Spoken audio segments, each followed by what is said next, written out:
Hi everyone, कैसे हो आप सब। तो चलिए आज की एक्सप्लेनेशन शुरू करते हैं। तो फिल्म की शुरुआत होती है ईयर 1963 मैक्सिको से, जहां पर एक आर्कोलॉजिकल साइट जिसमें कि कुछ मजदूर खुदाई का काम कर रहे थे, जहां पर उन्हें एक गुप्त गुफा मिलती है जिसपे कि बहुत सारे इंसानों के कंकाल और खोपड़ियाँ पड़ी हुई थी, जिन्हें देख ऐसा लग रहा था जैसे मानो बड़ी ही मात्रा में किसी ने बेरहमी से इन लोगों की हत्या कर यहाँ छुपा दिया होगा। वहीं आगे इन मजदूरों को एक बॉक्स भी मिलती है जिसे कि मिलकर सभी मजदूर बाहर निकालते हैं। और ये सीन यही कट होकर अब हमें एक दीवार को दिखाया जाता है जिस पर कि बहुत सारी बटरफ्लाई बैठी हुई थी, और साथ ही एक कमरे में एक लड़की होती है जो कि जब फ़ोन पर किसी से बातें कर रही होती है उसे किसी के पाँव के निशान दिखाई देने लगते हैं, जो कि इसी लड़की के कमरे की ओर जा रही होती है। पर इस लड़की को यहाँ पर कोई भी शख्स दिखाई नहीं दे रहा होता है जिसके पाँव के निशान बन रहे थे। अब ये देख लड़की काफ़ी घबरा जाती है और डर के मारे कमरे से जब बाहर आकर देखती है, इसके दरवाजे पर एक अजीब सी पुरानी बॉक्स रखी होती है, जिसे जब ये देखकर समझने की कोशिश ही कर रही होती है कि आखिर ये क्या चीज़ है, कोई पीछे से इस लड़की को पकड़कर अपने साथ लेकर चला जाता है। अब ये किसने और क्यों किया है फ्रेंड्स, ये हमें आगे की कहानी में दिखाई पड़ने वाला है। वही कहानी आगे बढ़ती है और हमें एम्बर नाम की एक लड़की को दिखाया जाता है जो कि अभी अभी इलीगल तरीके से अमेरिका में घुसी थी, इसलिए इसके पास इसकी आईडी तक नहीं थी। इसलिए बिना पहचान पत्र के कोई होटल वाला एम्बर को कमरे देने से मना कर देता है। इसके बावजूद भी किसी तरीके से जुगाड़ लगाकर एम्बर यहाँ पर एक सिलाई फैक्ट्री में जॉब करने लगती है। वहीं लगे नोटिस बोर्ड पर एम्बर की नज़र एक पैम्पलेट पर पड़ती है जिस पर कि लिखा होता है कि एक कम दाम में रूम अवेलेबल है जहाँ पर सारी सुविधाएँ मौजूद है और ये सिर्फ लड़कियों के लिए है। अब ये देख एम्बर का तो खुशी का ठिकाना ही नहीं होता। ये झट से इसके अगले दिन ही अपना सारा सामान पैक कर पैम्पलेट पे दिए एड्रेस पर पहुंच जाती है। तो फ्रेंड्स, ये वही बिल्डिंग थी जिसमें कुछ देर पहले वो लड़की गायब हुई थी, जहां पर इस बिल्डिंग का इंचार्ज रेड एम्बर को इसका कमरा दिखाते हुए बताता है यहाँ पर स्मोकिंग और ड्रिंकिंग करना मना है और साथ ही रात को यहाँ जल्दी लौट आना है। इसके बाद रेड एम्बर से 1 महीने के एडवांस लेकर यहाँ से चला जाता है। जहाँ रात के वक्त जब एम्बर अपने कमरे में सोने की कोशिश कर रही होती है, इसकी नज़र फ्लोर पर पड़ती है जिस पर कि बेसमेंट में जाने का खिड़की दिखाई पड़ रहा होता है, जिससे औरतों की रोने की आवाज़ें आ रही होती है, जिसे सुन एम्बर को ऐसा लगता है ये मैच कोई इसका भ्रम होगा और ये वापस अपने बिस्तर पर जाकर सो जाती है। जहाँ पर अब हम व्यूअर्स को बताया जाता है कि दरअसल एम्बर की माँ की तबीयत बेहद ही ख़राब है, इसलिए यहाँ एम्बर अमेरिका में इलीगल तरीके से जॉब करके पैसे कमाने आई है अपनी माँ के इलाज के लिए। जिसकी अब अगली सुबह जब एम्बर अपने जॉब के लिए निकल रही होती है, इसे इसकी पड़ोसी मिलती है, जिससे जब एम्बर बातें करने की कोशिश करती है वो हड़बड़ी में एम्बर को ये बोलकर निकल जाती है कि ये जल्दबाजी में है, बस एम्बर रेड से दूर रहे, वो अच्छा आदमी नहीं है। पर एम्बर इन बातों को उतना ध्यान नहीं देती है और अपने फैक्ट्री पहुंचती है, जहां पर एम्बर अपने दोस्त और एक ब्रोकर से अपनी अमेरिकन आईडी और अच्छी वाली जॉब के बारे में पता करने बोलती है ताकि एम्बर और ज़्यादा कमा सके। वही अब शाम होते ही एम्बर जैसे ही वापस लौटती है, इसे वापस से बेसमेंट से कुछ आवाज़ें सुनाई पड़ने लगती है, जिसे फॉलो करते हुए जब एम्बर बेसमेंट के दरवाजे पर पहुंचती है, इस पर ताला लगा होता है और तभी यहाँ पर रेड भी आ जाता है जो कि एम्बर को इस एरिया से दूर रहने बोलता है। तभी एम्बर की नज़र यहीं बगल वाले कमरे पर पड़ती है जिसमें कि अजीब अजीब सी चीज़ें रहती है।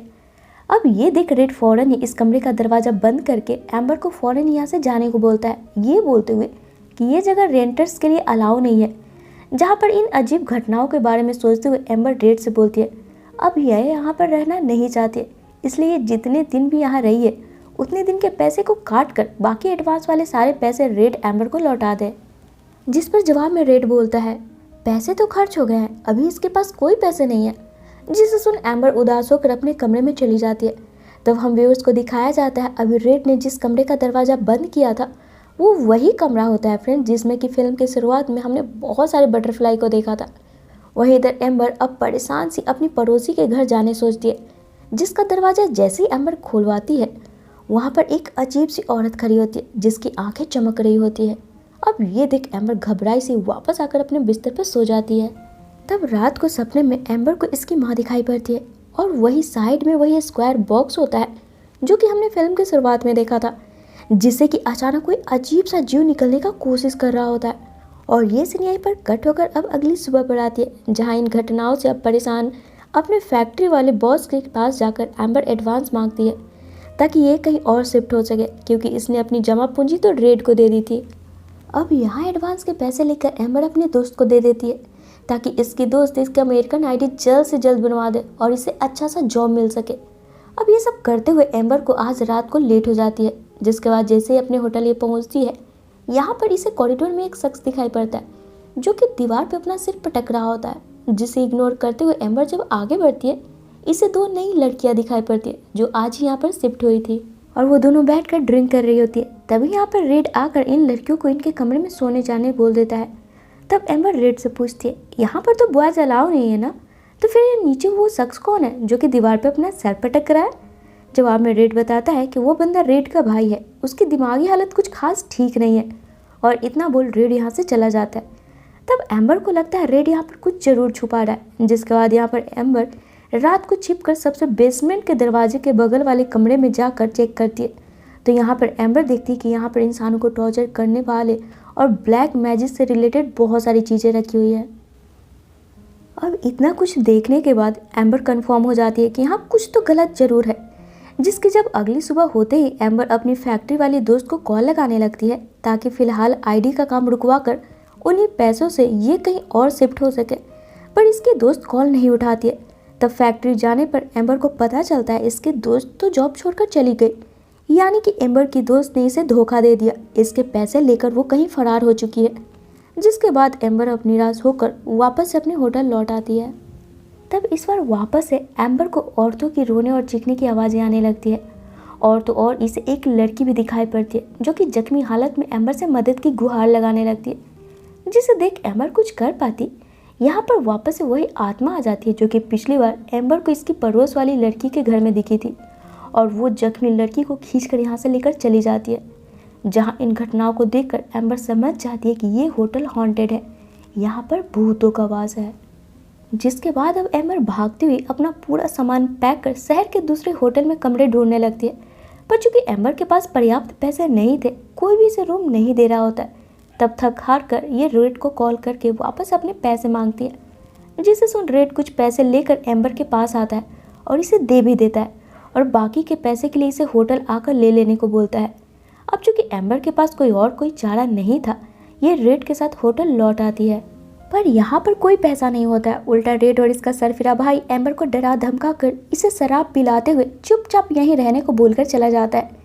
तभी इन नज़ारों को देखते हुए बाकी आई दोनों लड़कियां भी काफ़ी डर जाती है, और वो रात को एम्बर के साथ ही इनके कमरे में सोने आ जाती है, जहाँ पर आपस में बात करने पर इन्हें पता चलता है इन तीनों के ही कोई ना कोई अपना बीमार है जो कि इनके सपनों में आता है, और उनके साथ एक बॉक्स भी होता है। पर आखिर ये सब इनके साथ क्यों हो रहा था, अब तक क्लियरली इन्हें समझ में नहीं आ रहा होता है। पर इतना ये जरूर समझ गई थी कि उस बॉक्स का ताल्लुक इन सब से कहीं ना कहीं जुड़ा हुआ जरूर है। वहीं सोते हुए एम्बर को कई आत्माएं भी दिखाई पड़ती है जो कि इससे मदद की गुहार लगा रही होती है। तो वहीं दूसरी तरफ एम्बर को ढूंढता हुआ वही ब्रोकर आता है, जिससे कि एम्बर ने अपनी नए जॉब की बात करी थी, जिस पर पहले तो रेड ये साफ साफ मना कर देता है कि यहाँ पर कोई एम्बर नाम की लड़की भी रहा करती है। पर चूंकि ब्रोकर यहाँ कन्फर्म था कि एम्बर यहीं रहती है, इसलिए ज़बरदस्ती रेड को धक्का देकर होटल के अंदर घुस जाता है और एम्बर को आवाज़ लगाता हुआ इसे ढूंढना शुरू कर देता है। जिस पर एम्बर भी जब बंद कमरे से इसे खोलने के लिए आवाज़ देती है, तभी पीछे से रेड आकर ब्रोकर के सिर पर तब तक वार करता है जब तक ये ब्रोकर मर नहीं जाता, और फिर इन तीनों लड़कियों को एक कमरे में ले जाता है जहाँ पर बहुत सारी लड़कियों की डेड बॉडी पड़ी होती है, और इन सभी को एक अलग तरह का कपड़ा पहनाया हुआ होता है, जैसा कि एम्बर के सपनों में आई आत्माओं ने पहन रखी थी। यानी कि हो ना हो वो आत्माएं इन्हीं मरी लड़कियों की होगी। जिसके बाद अब एम्बर और इन दोनों लड़कियों को यही ड्रेस पहना दिया जाता है, जिसके बाद रेड एम्बर के शरीर पर कुछ अलग सा पाउडर लगाता है। तब एम्बर रेड को खुद को आज़ाद करने का रिक्वेस्ट करने लगती है, जिस पर रेड बताता है ये ऐसा नहीं कर सकता है, ये इसका खानदानी रस्म है, पहले इसके पिताजी किया करते थे और अब इसका बड़ा भाई करता है। जिसके कुछ देर बाद अब रेड का बड़ा भाई यहाँ पर एम्बर को टांग कर बेसमेंट की ओर जाने लगता है। तब रास्ते में एम्बर को वापस से आत्माएं दिखती है जो कि इस बार बस हताश होकर चुपचाप एम्बर को देख रही होती है। अब बेसमेंट में पहुंचने पर एम्बर देखती है यहाँ पर बहुत सारी मोमबत्तियाँ जल रही है और कई लाशें भी हैं, पर इनके शरीर से इनका सिर ही गायब है। जिसके बाद एम्बर को भी यहाँ बांध दिया जाता है और इसके सामने वही स्क्वायर बॉक्स था जो कि इसके सपनों में आया करता था। वही रेड का भाई अब इसी कमरे में एम्बर को अकेला छोड़कर इस बॉक्स को खोलकर यहाँ से चला जाता है। तभी यहाँ पर एम्बर की आंख लग जाती है और ये वापस अपनी माँ का सपना देखने लगती है। अब इसी बीच हम व्यूअर्स को दिखाया जाता है इस स्क्वायर बॉक्स से एक अजीब सा क्रीचर बाहर निकलता है जो कि एम्बर की तरफ बढ़ने लगता है। तभी सपने में एम्बर देखती है ये तकिए से अपनी माँ की जान ले लेती है, जिसकी घबराहट में जब एम्बर की आंख खुलती है यहाँ पर कोई भी नहीं होता है, यानी कि क्रीचर भी गायब हो जाता है। तब एम्बर किसी तरह खुद को यहाँ से आज़ाद कर उसी कमरे में जाती है जहाँ पर हथियार रखे हुए होते हैं। तब एम्बर उसी कमरे से एक हथियार को लिए रेड और इसके भाई के पास पहुँचती है, जहाँ पर ये दूसरी लड़की को बेसमेंट में लाने के लिए उसे तैयार कर रहे होते हैं। जहाँ पर पहले तो एम्बर रेड के पैर पर वार कर उसे बुरी तरीके से घायल कर देती है और फिर इसके भाई पर वार करने के लिए जैसे ही आगे बढ़ती है, रेड का भाई एम्बर को धक्का देकर इसके पैरों को मरोड़ देता है। तब इसी बीच वो दूसरी लड़की जब यहाँ से भागने की कोशिश करती है, रेड का भाई उसे पटक कर छत से नीचे फेंक देता है, जिसकी वजह से इतना ऊपर से गिरने के बाद उस लड़की की वहीं पे मौत हो जाती है। जिसके बाद रेड का भाई जब एम्बर को वापस से बेसमेंट में ले जाने की कोशिश करने लगता है, एम्बर यहाँ पर फर्श पर पड़े कांच के टुकड़े से पहले तो इसकी गर्दन पर वार करती है और फिर अपने साथ लाए हथियार से इसकी जान ले लेती है मार मार कर। और फिर देखने के लिए कि आखिर ये लोग बेसमेंट में क्या करते हैं, एम्बर रेड को खींचकर अपनी जगह लिटा देती है जहाँ पर इसके भाई ने इसे लिटाया था और चुपचाप दूर खड़ी हो जाती है। तब ये देखती है इस स्क्वायर बॉक्स से एक क्रीचर बाहर आता है जो कि रेड के सिर को खाकर वापस से बॉक्स में चला जाता है। जहाँ अब फिल्म के आखिर में एम्बर जब खुद की जान बचाकर इस होटल से बाहर निकलने लगती है, हम व्यूअर्स को दिखाया जाता है अचानक से एम्बर के मरोड़ा हुआ पाँव और उसके शरीर पर लगा हुआ घाव दोनों ही अचानक से ठीक हो गए और साथ ही इसकी आंखों का रंग भी बदल गया है। इसका मतलब ये है फ्रेंड्स कि शुरुआत में जब खुदाई से वो स्क्वायर बॉक्स बाहर निकला था, उसमें रहने वाला शैतान रेड के पिता को अपने वश में कर सारी शैतानी चीज़ें करवाया करता था।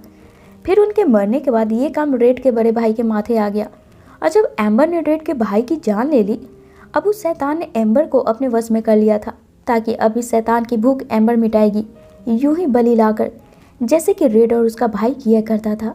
और इसी के साथ ये मूवी यहीं पे ख़त्म हो जाती है। तो फ्रेंड्स ये थी मेरी आज की वीडियो। अगर आपको पसंद आई हो तो वीडियो को लाइक और शेयर जरूर कर ले। साथ ही अगर आप मेरे चैनल पर न्यू हो तो इसे ऑल बेल नोटिफिकेशन के साथ सब्सक्राइब जरूर कर ले, ताकि मैं जब भी अपना नेक्स्ट वीडियो डालूँ ना आपको उसका नोटिफिकेशन मिल जाए और मुझे आप सबका सपोर्ट। तो चलिए फिर मिलते हैं अपने नेक्स्ट वीडियो में। Till then take care and bye bye.